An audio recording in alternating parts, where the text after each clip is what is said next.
Hello everyone. In a couple of recent videos I've been making easy to follow spaceships, and I thought I'd turn it up a notch and show you how to make a simple futuristic flying boat inspired by the artist Ian Mcque. Now I'm rubbish at drawing, so I'm going to make my own version, again using just a shampoo bottle as the base and adding some broken toys into the mix. So let's start scratching that build.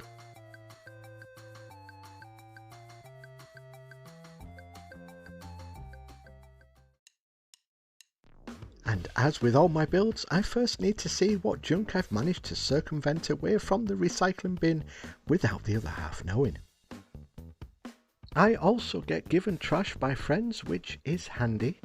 Oh, that's where my castle time machine went to. Your time will come, my friend. Just not today. So I've pulled out some stuff I may or may not use, depends how the wind is blowing. And this is my attempt at art. I know, I'll stick to scratch building. And with my blueprint safely in the bin, it's time for these two to become one. Probably copyright Spice Girls, I do believe. First, I traced the shape I need to cut onto the first bottle while holding the second bottle at a precarious angle, and yet my first line I drew very wrong, so I give up. I do hope you're following along at home. By a stroke of luck, I finally get a straight line that I can carefully cut with a very sharp hobby knife. Wait, what? I know you're thinking this is some clever foreshadowing. Spoiler alert! No lost digits or cuts on this build. Now I've just got to work out how to get the second bottle into the first bottle without it looking like it's being swallowed by Giuseppe's whale. And I do hope you're paying attention at the back. This isn't rocket science. So to stop the second bottle going too far into the first bottle, I shaped some 5mm foam board and hot glue that into the first bottle before gluing the second bottle into the first. Yes, at this point I'm as confused as you are, but Houston, we have liftoff. Okay, so there's gaps where the two bottles meet, but we can fix that. For now, I have the shape of my boat. And in my chunky monkey fingers, I have the answer to covering those gaps. Normal cardboard. Now this is from an old model kit. I'm going to cut squares or shapes into various sizes. And I'm just going to stick them onto the side of the boat to cover those pesky gaps. Without sounding like Baz Luhrmann in the Sun Cream song, if I can dispense one tip, always stick the rough side of your cardboard onto the plastic. Why, I don't hear you ask? Well, that's simply because the shiny side has a tendency to peel away from the glue. And before you know it, your boat has panels. And what goes with panels like chalk with cheese? Does chalk actually go with cheese?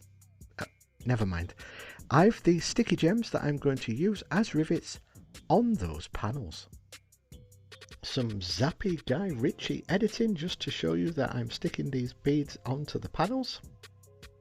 Now I know from experience that even though they claim to be sticky gems, some will come off, so I'll show you next how to stop those gems falling off. And my god, what sort of camera angle is that? Move on. So to stop those gems and cardboard from falling off or peeling, you can either use Mod Podge, which is a bit expensive, or you can use PVA craft glue, which is cheap as chips. Well, actually, a bag of chips is quite expensive now. You could also add a dash of black paint into your glue so you can see where you've painted, and it could also act as a primer for your model. And I'm wondering why I didn't do that.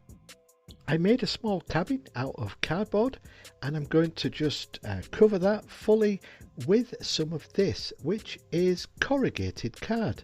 Now you can either use, if you're careful, you can peel off your cartons from Amazon or any other sort of delivery, or you could just be lazy like me and buy it from Amazon.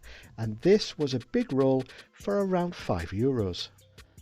So I cover all of the cabin with this stuff and add a few more pieces to look like it's been patched up. Now this box of rubber washers costs €6.50 and will last a long time. These will be the window frames for the cabin and the windows for the boat. Aye, get it? Oh, I give up. Now these are glass eyes used for making stuffed toys. I got a bag of 80 of various sizes for €10 and I've had these 3, 4, 5 years I think. So that's the actual window for the cabin, and then the rubber washer is the frame. This is 5mm foam board. I bought it in a pack of 5. It's I think A4 size for around €2.50. Ideal for making houses and various other things. I'm going to make a platform for my boat, so cut out a length and glue it onto said boat. To cover the edges, strips of card will be glued along those edges using hot glue, which isn't at its hottest, otherwise it would melt that foam. And now I'm guessing it's code word time. If you're going to leave a comment, put this code word in your comments so I know you watched this far instead of skipping. And the code word is barnacles. Also, please like, and if you're on a mobile device, hype this video so it reaches a wider audience. Otherwise those AI videos win and those smaller channels go to the YouTube graveyard. The edges of the boat need a little jazzing up, so I'm just going to use some of the cut down cardboard and just make it a little bit more sexy. Now these are nail gems but not sticky. My other half donated these to my channel, so she's technically my sponsor, I guess. Strangely, I thought sponsors pay me, not me pay them to get their hair done. Anyhow, I rivet up the new panels with those gems. I did not steal this, I did not. Oh, hi there. This toy digger was donated by a follower of the channel, so I'm going to be Sid for 30 seconds and destroy it. Embarrassingly, it took longer than 30 seconds to break that bloody toy down, so something less strenuous. Flooring. And I've no idea where I got this from. It's been sat in a drawer for years, but it makes good flooring. And now this is the part where I'm just going to start adding bits and pieces of broken toys and junk from the junk box onto this build. So you can either talk amongst yourselves or do what normal people do and zap through to the glamour shots. But you'll be missing all this stuff. Yeah, okay, I saved you the zapping, I did it myself. So I've just added some stuff from the digger onto my boat. And I thought it would be fun to include the claw from the digger onto the boat. Now I wanted rope to go along the edge of the boat, so using PVA glue to make it, now excuse this next sentence, hard, I rub PVA glue along the rope, wait a few minutes before sticking it onto the boat.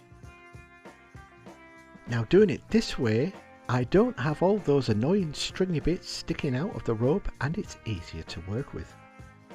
And you know, it didn't turn out half bad. Next, I'm doing the old let a wet wipe dry, then smother it in PVA glue before placing it on your boat to hopefully make it look like tarpaulin. I added some of these small little hooks from a model tank kit just to add as extra detail. Then I do my favourite trick and add lots of wires, and I'm using some solder just so I can bend the wire into shape. Not forgetting to use some of next door's garden wire. I'm also using that as piping. And once all that is done, your boat is now ready for priming, which I'm going to do off camera in black. And once your boat is primed, it's time for the main colours. Now I'm usually not this adventurous with colours, but I'm going to go with blue for the hull of the ship. Using my Gallery Turbo X Mini Combo, I airbrush blue onto the hull. Now if you don't own an airbrush, painting freehand is just as easy. I'm just lazy. Now I went back over everything I painted blue with a lighter blue just to give it that sort of variation of distressed look.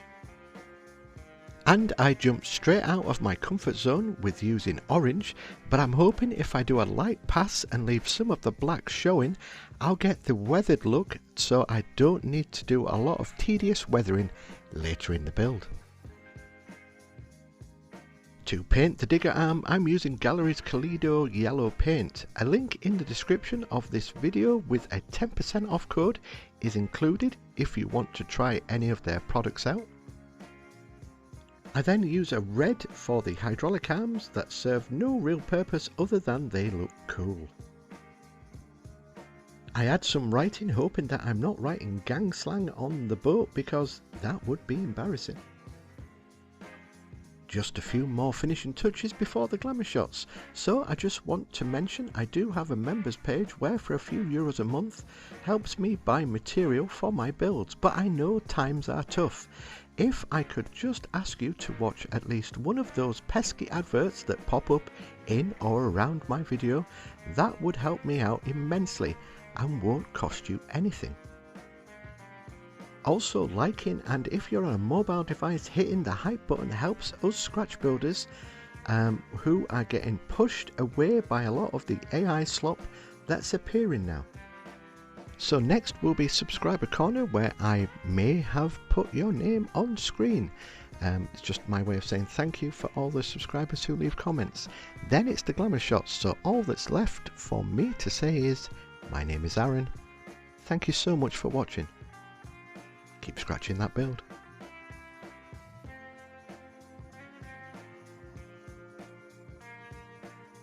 I just want to add, just keep all these comments coming because you guys are telling me stuff that I didn't know as well, for tips and tricks and stuff like that. So just a big thank you to all the community that keeps commenting on all the videos. I appreciate it so much.